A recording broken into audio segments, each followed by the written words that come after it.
सातारा जिल्ह्यातील महाबळेश्वर तालुक्यातील कळमगाव येथे 100 फूट खोल विहिरीत पडलेल्या म्हशीची गावातील जिगरबाज तरुणांनी अथक प्रयत्नांनंतर सुखरूप सुटका केली।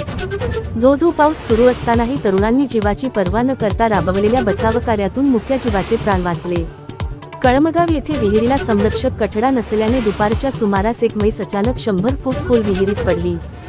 घटनेची माहिती मिळताच ग्रामस्थांनी तातडीने घटनास्थळी धाव घेतली। सह्याद्री ट्रेकर्सचे संजय पारठे सर यांच्या मार्गदर्शनाखाली विक्रम शेलार, किरण चव्हाण, संजय भेबे, दीपक जाधव, सरपंच भेबे, कारंडे यांच्यासह ग्रामस्थांनी बचावकार्य सुरू केले। दोरखंड आणि जेसीबीच्या सहाय्याने मुसळधार पावसाची पर्वा न करता अनेक तास बचावकार्य सुरू होते। अखेर सायंकाळी अथक प्रयत्नांना यश आले आणि म्हशीला विहिरीतून सुखरूप बाहेर काढण्यात आले।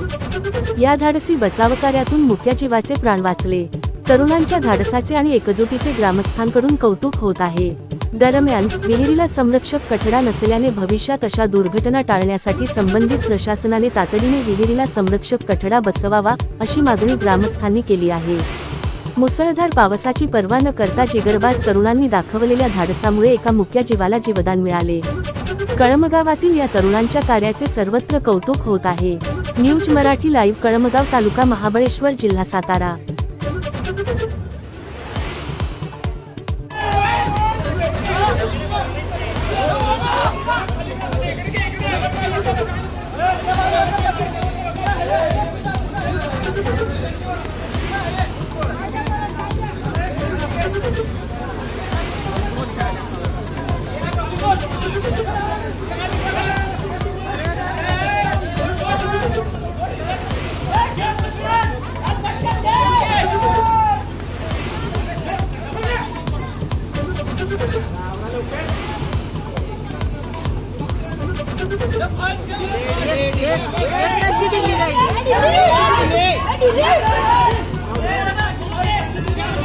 एक